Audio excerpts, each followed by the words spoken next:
Vamos abrir a palavra do nosso Senhor em João capítulo 10.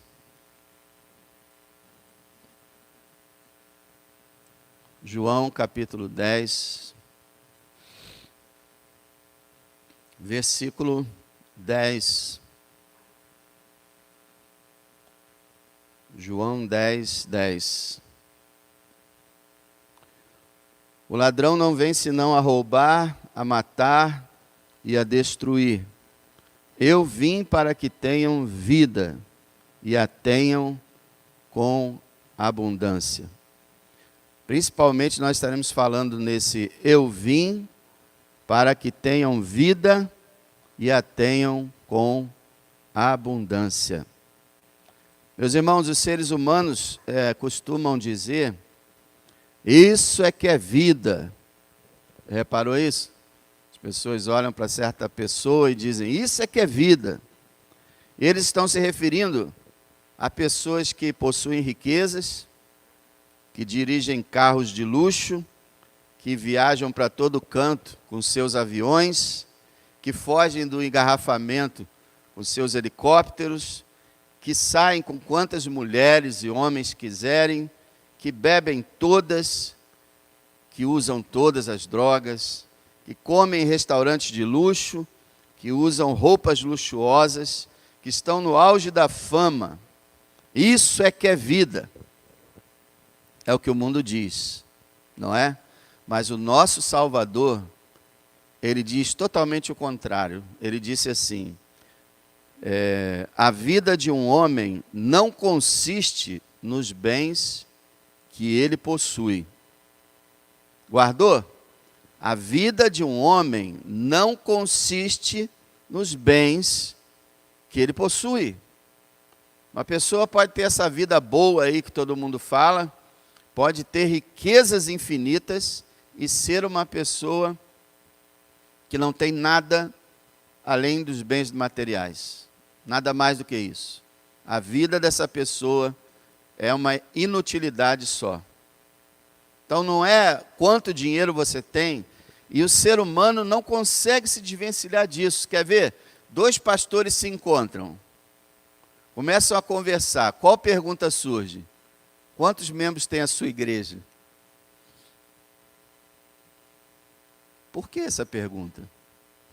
Porque se o pastor responder, tem 100 membros, 50 membros, o outro pastor já pensa,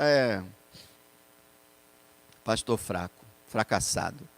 Agora, se você diz 300 membros, 500 membros, aí você já adquire respeito, um pastor de sucesso. Isso está sempre na cabeça da gente, a roupa que as pessoas usam, o lugar que moram, a beleza da casa, o tipo de emprego que tem, tudo isso é fundamental. Não sei se você já viu, nos filmes americanos, tem o tal do date, né? Aquele encontro para namorar, né? E eles se encontram, qual é uma das primeiras perguntas que um faz para o outro? Você trabalha em quê? Você faz o quê? E dependendo da resposta, a pessoa fica satisfeita ou não com a outra. E o Senhor fala, a vida de uma pessoa não consiste nos bens que ele possui. Uma verdadeira vida nada tem a ver com quanto você tem no bolso. Existem pessoas que são paupérrimas e têm uma vida abundante. E já tem outras que têm tudo e não têm vida. Então, meus irmãos, Jesus está falando aqui, está prometendo que Ele veio dar vida abundante, que significa uma vida transbordante, uma vida em plenitude, uma vida real, significativa, vida de verdade.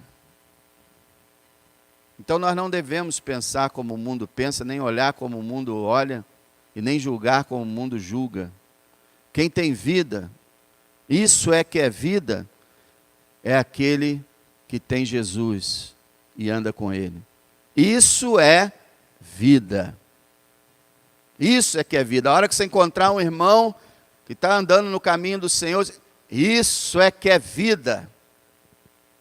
E eu quero compartilhar com você nessa noite o fato de que o nosso Senhor, nesse capítulo 10, ele apresenta para nós 10 características de uma vida abundante, de uma vida de verdade, de uma vida real.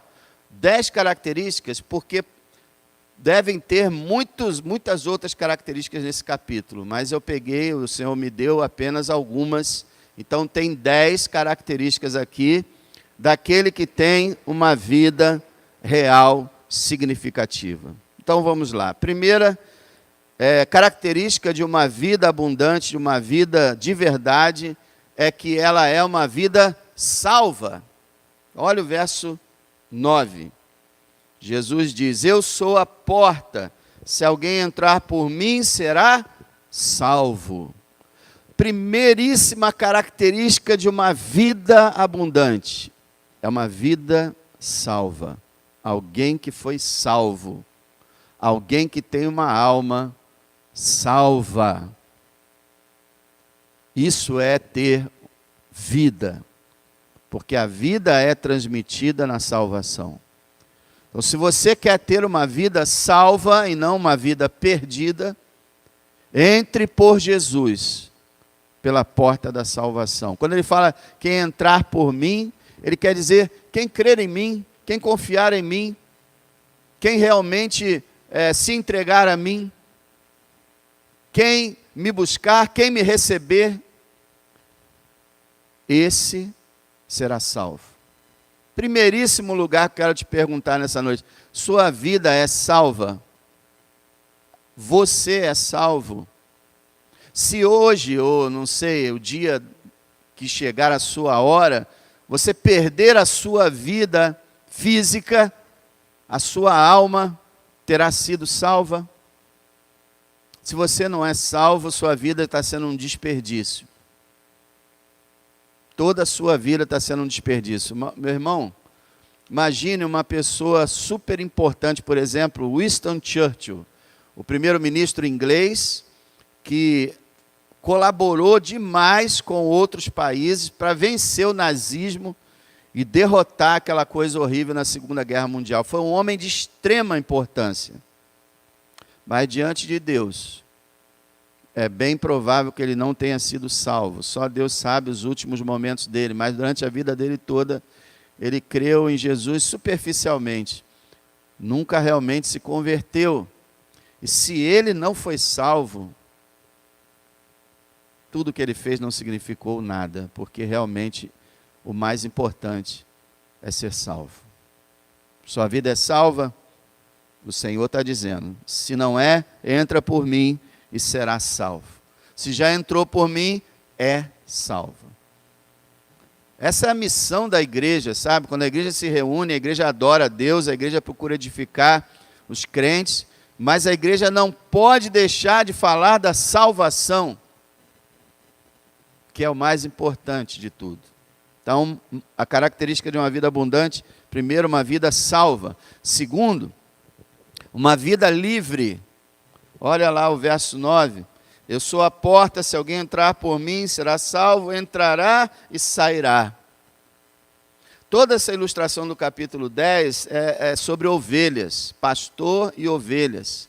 E ele fala que a ovelha dele, quando é salva, ela tem essa liberdade de entrar no aprisco, sair, circular. A ideia que o Senhor está colocando aqui é a liberdade cristã. É uma vida verdadeiramente livre. Quando você encontra o Senhor, em vez de você se tornar um escravo, alguém preso, alguém trancafiado, alguém que não pode curtir a vida, pelo contrário, você passa a viver uma vida liberto. Você passa a viver uma vida livre, livre do pecado, livre do diabo, livre de tudo. Você agora pode entrar e sair por toda parte, numa liberdade, numa tranquilidade. Você tem acesso, você tem liberdade. Jesus não é um Senhor que tranca as pessoas ali e as encurrala, mas Ele traz liberdade. Entrará e sairá. Então, vida abundante é uma vida livre. Você já foi liberto pelo pecado? Ou continua escravizado a ele? Isso é uma marca de uma vida significativa. Mas em terceiro lugar, uma vida abundante é uma vida sustentada. Veja o verso 9 ainda. Eu sou a porta, se alguém entrar por mim, será salvo, entrará e sairá e achará pastagens. O Senhor é o meu pastor, nada me faltará, deitar-me faz em verdes pastos. Refrigera minha alma, guia-me por águas tranquilas. A ideia é essa, você, se pertencer ao Senhor Jesus, você tem alimento. E que alimento é esse? A palavra. A palavra te sustenta, te nutre, te torna uma pessoa satisfeita. Aliás, uma coisa que os evangelhos mostravam sempre é como o Senhor Jesus tem poder de suprir necessidades em abundância. Vocês se lembram das duas multiplicações dos pães e dos peixes? Em todas as duas, sobrou cestos cheios de pães e de peixes. E eram milhares de pessoas. O Senhor supre e supre com abundância. Ele traz uma satisfação à mente. E quando a pessoa está lendo a palavra, a mente dela é iluminada, é alegrada, satisfeita. Um cristão que sabe desenvolver sua vida com o Senhor é uma pessoa satisfeita. Muitos sempre falavam isso, que os pastores devem dar alimento às ovelhas e elas não ficarão brigando. Isso tem acontecido na nossa igreja, graças a Deus. Anos e anos e anos e anos, a palavra sendo trazida e as ovelhas se alimentando e não brigando. Porque a ovelha que briga é a ovelha que está com fome. Ela vai brigar com a outra, mas se ela está, como o pessoal fala, de bucho cheio, ela se senta nos pastos verdejantes e se alegra. Então, uma vida abundante é uma vida que tem sustento. É uma vida em que a pessoa tem satisfação mental, emocional, espiritual, ao ser alimentada pela palavra. Vida sustentada é uma vida abundante. Mas em quarto lugar também, uma vida abundante é uma vida resgatada. E nós vimos que é uma vida salva, né? E como foi salva? Aí está o verso 11. Verso 11. Eu sou o bom pastor. O bom pastor dá a sua vida pelas ovelhas. Uma vida abundante é uma vida que foi resgatada. Nós éramos escravos do pecado, escravos do diabo, escravos desse mundo. E o Senhor Jesus deu sua própria vida, derramou seu sangue na cruz do Calvário para pagar o resgate pela nossa libertação. Vimos que fomos salvos e fomos salvos por essa oferta. Vimos que fomos libertos e fomos libertos por essa oferta. Fomos resgatados. Nada mais devemos a ninguém. É incrível isso, não é? Você pode dizer, eu não devo nada à lei do Senhor, porque o meu Salvador viveu por mim. Não devo nada à questão de juízo, porque o meu Salvador morreu por mim. Não devo nada ao diabo, nem a demônios, nem a seres humanos, nem a ninguém. Minha alma foi resgatada. Vocês foram resgatados, diz a Bíblia, por bom preço. Vocês têm que ver a vida cristã desse prisma também. Eu era um escravo. Pense num escravo mesmo, como era antigamente. Nós éramos escravos piores. Eu era um escravo.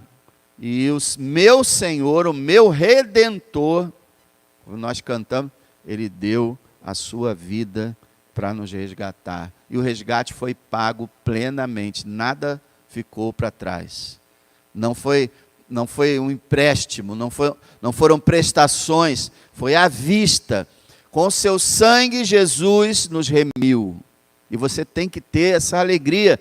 Você hoje é livre, porque você foi resgatado da escravidão para a liberdade dos filhos de Deus. Você pode aproveitar uma coisa dessa? Que coisa maravilhosa. Temos então uma vida resgatada. Mas em quinto lugar, uma vida abundante é uma vida cuidada. Como nós precisamos de cuidados? E o verso 11 diz, nosso bendito Salvador diz, eu sou o bom pastor. O bom pastor dá a sua vida pelas ovelhas. Jesus é o pastor perfeito. Quando ele fala eu sou o bom, lembra quando ele disse assim, não há bom senão Deus? E agora ele fala, eu sou bom, porque ele é Deus, eu sou o bom pastor, eu sou aquele pastor lá do Velho Testamento, porque Deus se apresenta no Velho Testamento como um pastor. Então nós temos um pastor perfeito e nós somos as suas ovelhas. Qual o resultado disso? Nós somos guardados com perfeição. Lembra quando o Senhor diz em João 17, em oração, ele fala, eu guardei todos que tu me deste. Nenhum deles se perdeu, senão o filho da perdição, quer dizer, aquele que não fazia parte daqueles que tu me deste. Somente esse, o filho da perdição, que se perdeu, porque ele nunca havia sido salvo. Nós temos um pastor que nos guia, que nos protege. Salmo 23, medita nesse salmo, conheça esse salmo. O Senhor é o meu pastor. O Senhor Jesus Cristo é o meu pastor. Consequência, nada me faltará.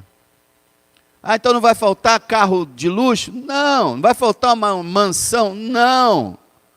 Nada me faltará das coisas necessárias para que eu sempre esteja na sua presença e encontre a Ele nos céus. O Senhor é meu pastor, nada me faltará. Deitar-me faz em verdes pastos. Guia-me mansamente a águas tranquilas. Refrigera a minha alma. Guia-me pelas veredas da justiça, por amor do seu nome. Ainda que eu andasse pelo vale da sombra da morte, não temeria mal algum, porque tu estás comigo. Tua vara e o teu cajado me consolam. Preparas uma mesa perante mim na presença de todos os meus inimigos, unges a minha cabeça com óleo, o meu cálice transborda, olha a vida abundante aí, meu cálice transborda, certamente que a bondade e a misericórdia, e você pode botar entre parênteses aí, né, do Senhor Jesus Cristo, certamente que a bondade e a misericórdia me seguirão todos os dias, não é dia sim, dia não, todos os dias, até a consumação. Certamente a bondade e misericórdia do Senhor me seguirão todos os dias, por longos anos, por toda a eternidade. Medita no Salmo 23, ele está explicando o que o pastor, Senhor Jesus, faz por suas ovelhas. E olha, isso é uma vida abundante, por quê? Porque você é uma ovelha de Jesus Cristo. E Ele é o pastor perfeito. Então sabe o que significa isso? Você vai ser cuidado. Você vai ser protegido. Você vai ser livrado. Você vai ser sustentado. Você consegue viver a vida assim? Ou vive uma vida assustado? Por causa de todas as coisas que vêm acontecendo no mundo, todos os problemas, então, eu estou assustado, eu não consigo, não estou conseguindo nem respirar, a ansiedade tomar conta de mim. Isso tem assaltado as pessoas, mas pense, o Senhor é o seu pastor. Uma vida abundante é uma vida cuidada, mas o verso, em sexto lugar, uma vida abundante é uma vida relacional, de relacionamento, verso 14. Eu sou o bom pastor e conheço as minhas ovelhas e das minhas sou conhecido. O que o Senhor Jesus está falando aqui? O que significa conhecer aqui? Relacionamento. O Senhor conhece a gente e a gente o conhece. Nós temos uma comunhão, nós temos um desfrutar da sua presença. Ele fala conosco, nós falamos com Ele. Nós temos relacionamento com o Senhor Jesus. Isso que significa conhecê-lo. Porque existe aquele conhecer de teoria, que não leva a nada. E existe conhecer verdadeiro, que leva você a ter realmente contato com Ele. Uma vida relacional. Você se relacionando a Ele, Ele com você, e você o conhece. Esse conhecimento não é só teórico, não é só o conhecimento da matéria bíblica em si, que é muito importante, mas é o conhecimento bíblico que te levou a um conhecimento pessoal, experimental com o bom pastor, que te leva a dizer assim: eu sei que o bom pastor vive. Por quê? Porque eu conheço. Porque eu falo com ele. E ele fala comigo. Porque eu ando com ele. Porque eu experimento ele dentro do meu coração. Entende isso? Se chama também de experiência. A salvação leva a nós termos experiências com Deus. Não apenas uma matéria. Não adianta a pessoa decorar a Bíblia de capa a capa. O que eu recomendo, se você pudesse decorar, eu recomendaria. É muito importante conhecer a Escritura. Mas esse conhecimento bíblico deve levar você a se relacionar com o Senhor. E é uma vida abundante. Se relacionar com o ser mais maravilhoso que existe. Imagina. Eu conheço as minhas ovelhas. E elas me conhecem. Você sabe que o Senhor Jesus sabe exatamente quem aqui é a ovelha dele. Ele poderia dizer o número certinho daqui de quem são as ovelhas dele. Ele as conhece. E elas o conhecem. Isso é maravilhoso. Uma vida relacional. Em sétimo lugar, uma vida abundante é uma vida parecida com isso, mas agora focada em outro lado. É uma vida congregada. E isso é tão importante. Veja o verso 16. Ainda tenho outras ovelhas que não são desse aprisco. Também me convém agregar estas. E elas ouvirão a minha voz. E haverá um rebanho e um pastor.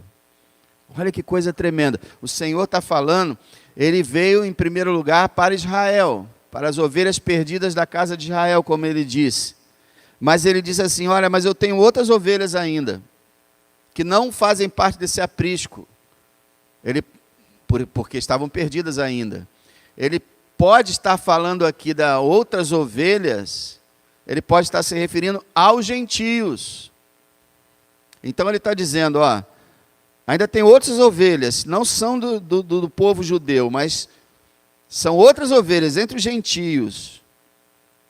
E ele pode dizer isso todos os dias, sabia? Ele pode dizer hoje, ó, hoje, ele pode dizer, ainda tenho outras ovelhas, que ainda não são do meu aprisco.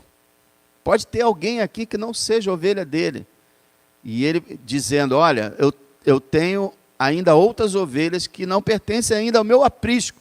Aprisco aqui é aquele curral das ovelhas, né? Ainda não estão com as ovelhas. Mas convém me agregar estas. Olha que coisa linda. Ele fala, não são desse aprisco, também me convém agregar estas. Se ele estava falando de gentios, somos nós. Nós somos gentios, não somos judeus.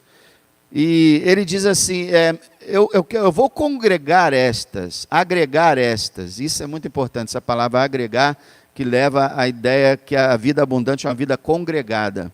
Você se lembra lá em Atos 2, a primeira mensagem da igreja, Pedro prega e diz naquele momento que 3.000 almas se agregaram, se congregaram. A ideia de, por exemplo, igreja congregacional. O que é a ideia de congregacional? É uma congregação. O que é uma congregação? É um grupo de pessoas, como diz o Senhor aqui, ó, eles ouvirão minha voz, haverá um rebanho e um pastor.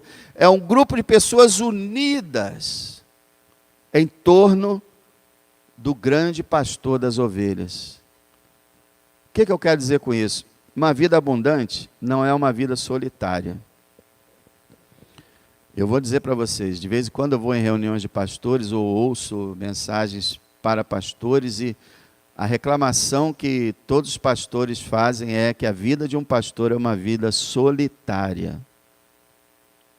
E é verdade.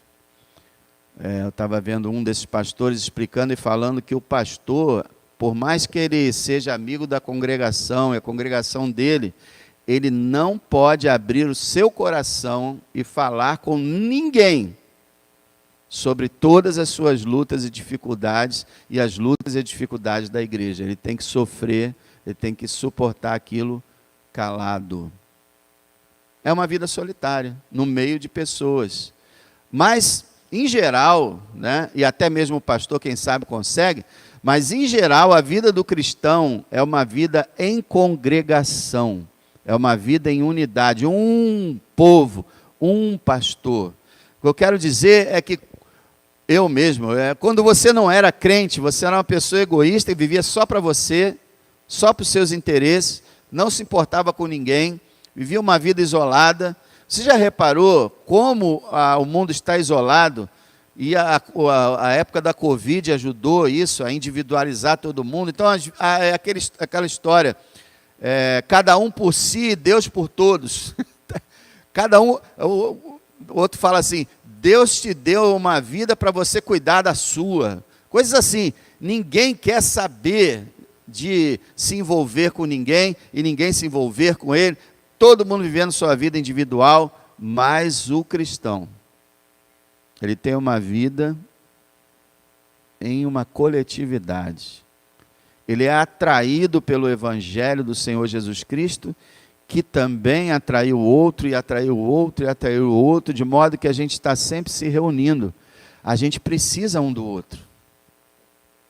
A gente vive um com o outro de uma forma espiritual. Todos nós somos cristãos, filhos de Deus, somos irmãos em Cristo, e vivemos essa vida congregacional com alegria. Tem uma coisa que está tentando combater isso, que é o YouTube, a internet. O YouTube pode ser bom, como pode ser mal. Pode ajudar um crente, como pode atrapalhá-lo. Muitas pessoas estão se tornando desigrejadas e elas dizem, eu posso assistir os melhores pastores do Brasil e do mundo na internet. E agora a internet está fornecendo algo maravilhoso, pastores americanos e por aí afora. Agora está vindo o áudio já dublado. Em muitos vídeos já tem dublagem. Quem não gosta de ler letras, que já tem legendas há muito tempo. Eu não sei falar inglês. A mensagem aparece com legenda. Eu não gosto de ler. Já está sendo traduzida. Mas as pessoas, elas, em vez de verem esses vídeos como algo que vai ajudar a completar a fé delas, elas passam a se satisfazer com aquilo e dizem assim, eu vou lá na igreja para quê? Para ouvir aquele pastor lá muito mais ou menos, eu ouço muita gente melhor lá no YouTube. E pessoas estão se afastando. Acontece que um cristão é um ser congregacional. A vida de um cristão é uma vida pública. Eu me lembro, quando eu me converti, eu virei para a Silvia e falei assim, e agora, Silvia, estou enrolado. As pessoas vão vir aqui em casa e eu vou ter que dar satisfações da minha vida para os outros. Eu achava aquilo horrível, até que eu percebi que não é horrível, que é muito bom viver numa comunidade, viver com um grupo de irmãos, de irmãs, e nós somos chamados a isso, um rebanho e um pastor. Louvado seja Deus por isso. Então a vida abundante é a vida congregada. O Senhor não chamou seres humanos para viverem sozinhos. Você já reparou quando Jesus manda para evangelizar? De 2 em 2. Ele nunca mandava um sozinho. 2 em 2. Então cada um precisa ter um amigo, uma amiga, um irmão de fé, alguém para estar compartilhando. Eu acho bacana, nesses anos, a gente vê às vezes duplas surgindo, né? Surgem duplas de irmãos, aí surgem duplas de irmãs, Isso é maravilhoso. As pessoas vão tendo afinidade umas com as outras e vão começando a ter um relacionamento, e isso é ótimo. Não fique de fora da congregação, não fique assim isolado, misture-se, entre no meio, participe. Outro ataque que a igreja está sofrendo é a questão do abandono assim generalizado nos dias de semana. Eu tenho conversado com pastores, isso virou uma febre, e tudo isso começou lá no Covid. As igrejas voltaram, vários não voltaram, e alguns voltaram assim, só domingo. E hoje é domingo à noite. Pelo número de pessoas aqui, tem muita gente faltando hoje. E as pessoas, parece que os cristãos estão dizendo assim, domingo à noite basta, e um culto só, tá bom. Dia de semana, nem pensar, não conte comigo. E aí a gente está tendo umas quartas-feiras deprimentes. O que sustenta a gente é a palavra de Deus. Às vezes eu chego, tem 4, 5 na minha frente, mas eu começo a falar a palavra de Deus, eu esqueço quantos tem e acaba sendo abençoado, mas é tão vazio. Aí chega quinta-feira, nesses cultos nos lares que a gente faz, não aparece ninguém, exceto aqueles que já estão acostumados a ir. 3 ou 4. Eu nunca vi isso na minha vida. Eu nunca vi uma igreja assim. Por que você nunca foi aos cultos de quinta-feira? Qual o problema? Eu não consigo entender qual é o problema. Eu sei que tem pessoas que moram longe, eu dou desconto. Mora longe, tudo bem. Mas pessoas moram aqui perto. O culto é lá na minha casa, irmão, ninguém vai. O culto é na casa de fulano, ninguém vai. O culto é no colégio, ninguém vai. O culto é ninguém vai. E Deus tem assim, separado 3, 4 para ir. E a gente é abençoado no culto, mas quando sai eu fico pensando, eu fico tomado de tristeza, pensando, o que está acontecendo com o povo de Deus? Nunca foi assim. Então pense nisso, por que você não vem dia de semana? Está cansado? Mas você vai no cinema se tiver uma oportunidade, não vai dia de semana? Puxa, o crente a vida abundante, é uma vida congregada. Congregue-se com seus irmãos, relacione-se com eles, converse com eles, troque experiências espirituais, aconselhem um ao outro. A Bíblia fala muito sobre isso, que os crentes devem aconselhar um ao outro, devem trocar informações, devem estimular um ao outro. Não se isole. A grande dificuldade, às vezes, na congregação é quando o crente se isola. Acaba o culto, ele vai embora batido, assim, tipo, eu não quero ver ninguém. E aí você chama a pessoa, às vezes, se alguém chama, já fica assim, poxa, me libera logo, eu quero ir embora. Tudo bem, a gente não tem que ficar aqui horas e horas depois do horário com a igreja aberta, que a gente tem que fechar a igreja. Mas é bom quando alguns irmãos param para conversar. Isso é muito bom, é muito importante.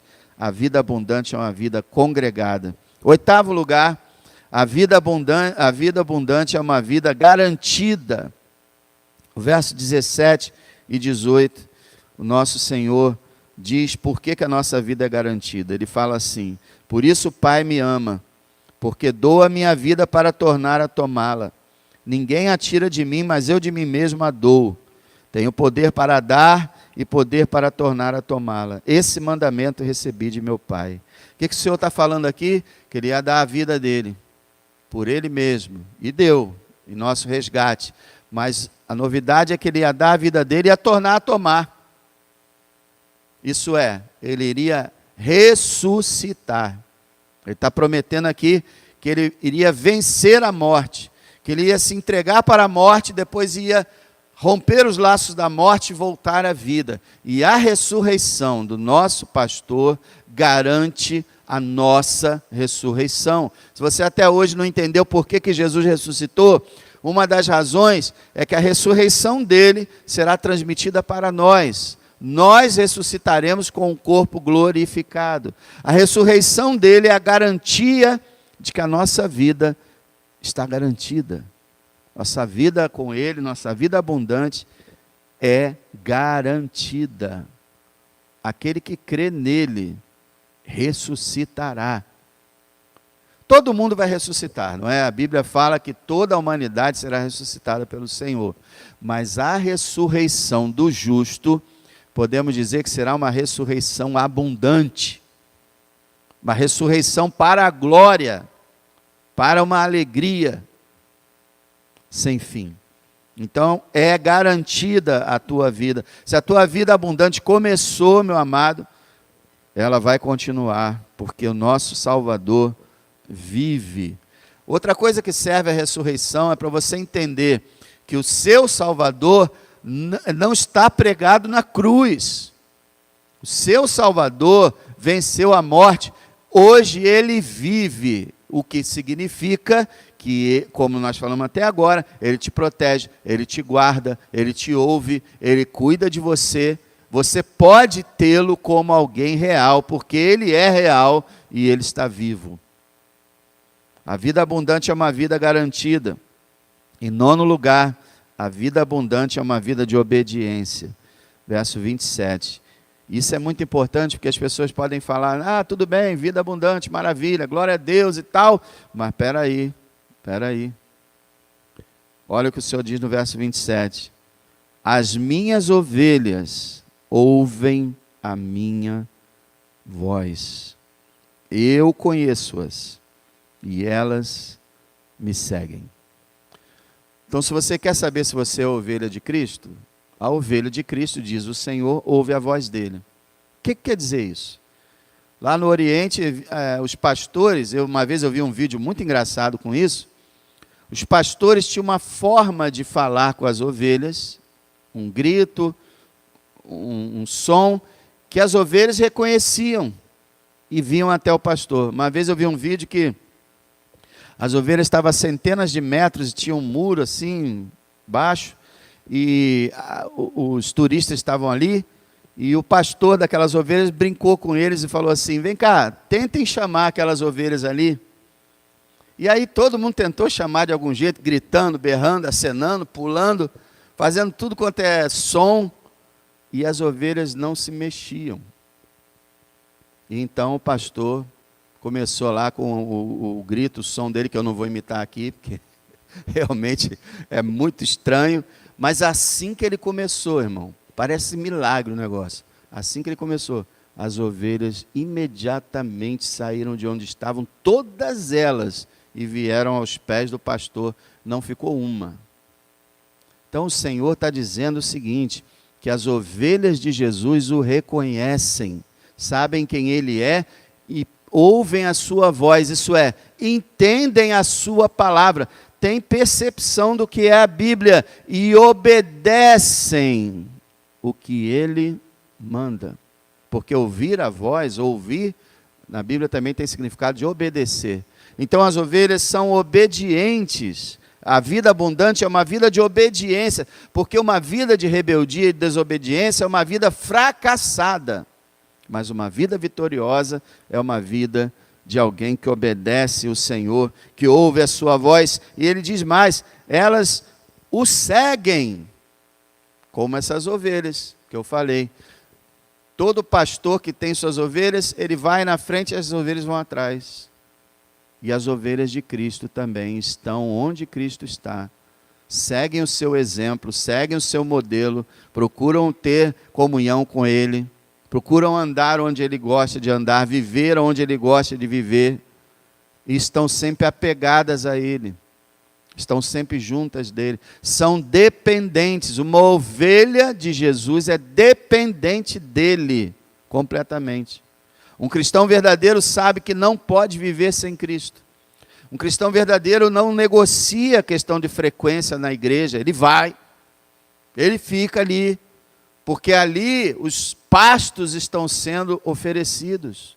A presença do pastor está iluminando e beneficiando as ovelhas. Ovelha não pode ficar sozinha, esticando aquele outro assunto, né? Porque uma ovelha, quando ela se desvia do rebanho e do seu pastor, ela está fadada a cair num buraco, num abismo, a ser devorada por um lobo, a perecer.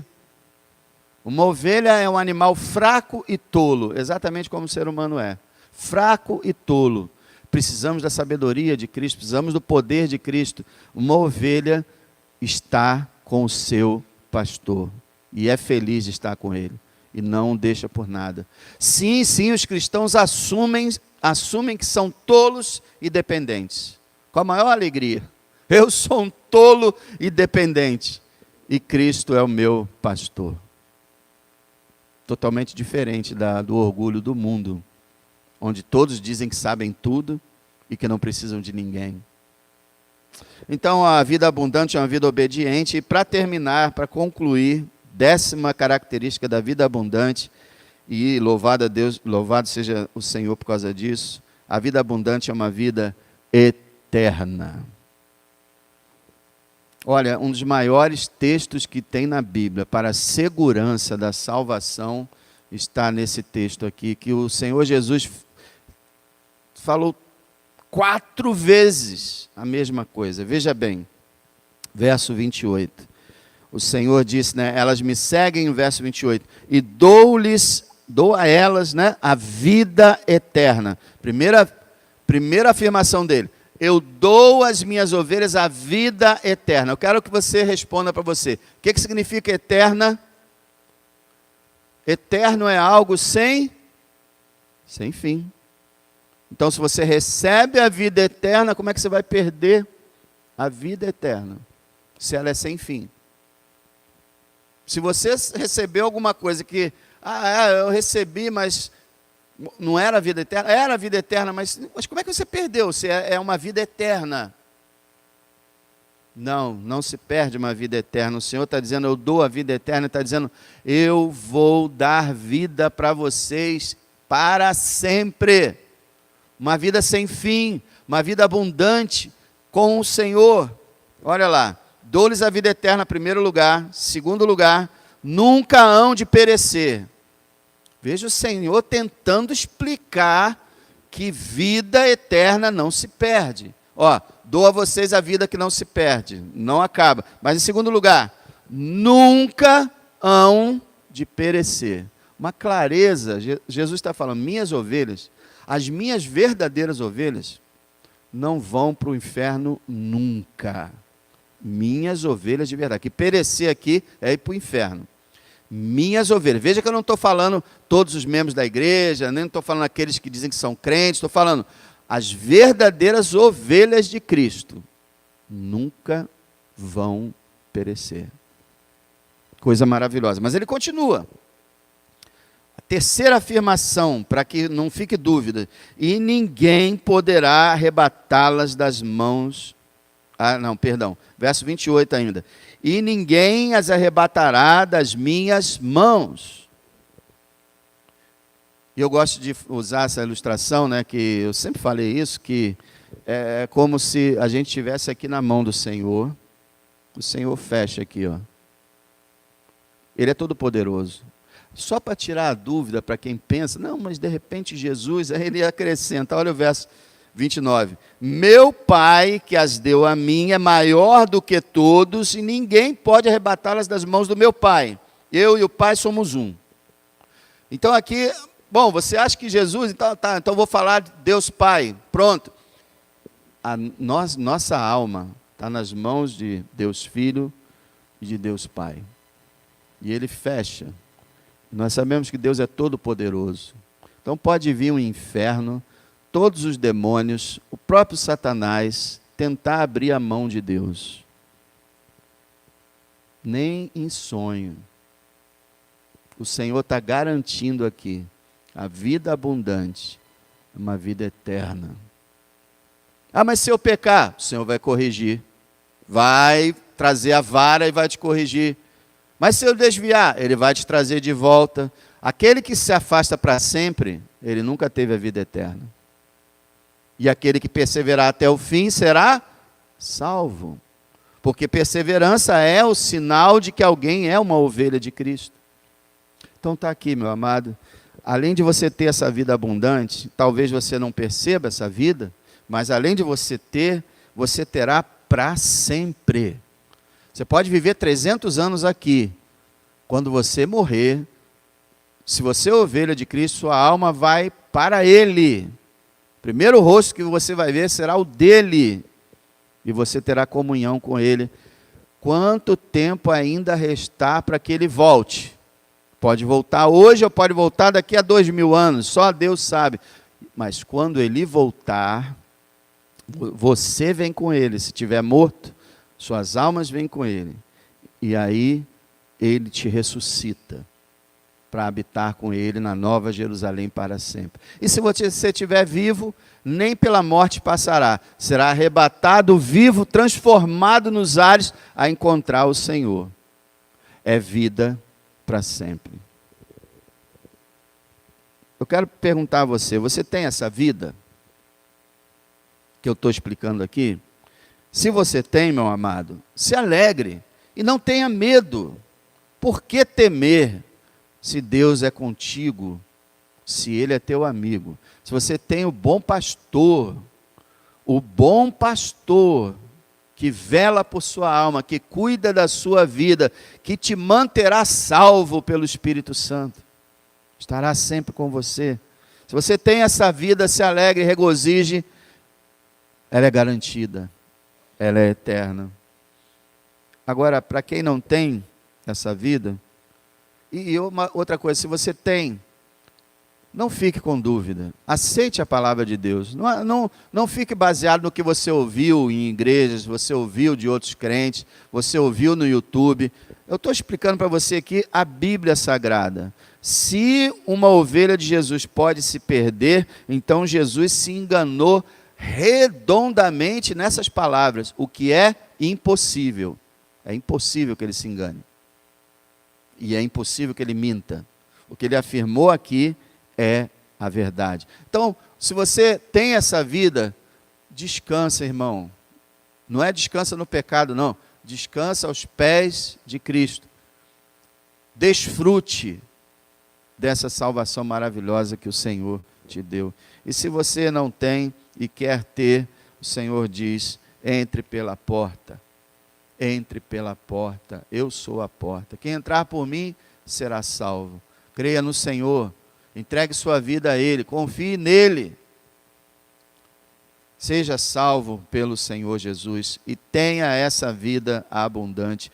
E se você é um cristão e não tem tido essa vida abundante atualmente, meu irmão, peça ao Senhor isso.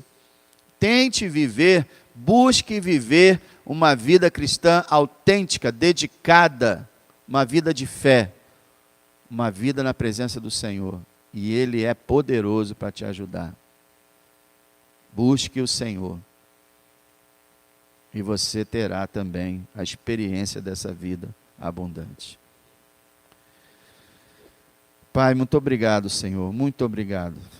Ninguém tem uma vida tão gloriosa quanto uma ovelha de Cristo.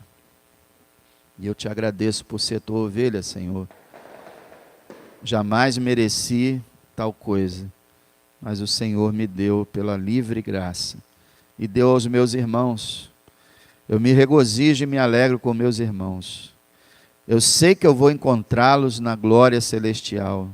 Eu sei que eu vou desfrutar da irmandade deles pelos séculos dos séculos. Então, Senhor, eu te louvo e te agradeço, te bendigo e te peço, Senhor, que tu fales aos corações para que aquele que é ovelha de Cristo viva, procure viver essa vida abundante. E aquele que não é, busque nessa noite a sua salvação. Em nome de Jesus, para a glória do Senhor. Que a graça do Senhor Jesus Cristo, o amor de Deus o Pai e a comunhão do Espírito Santo seja sobre a sua igreja, hoje e eternamente. Amém.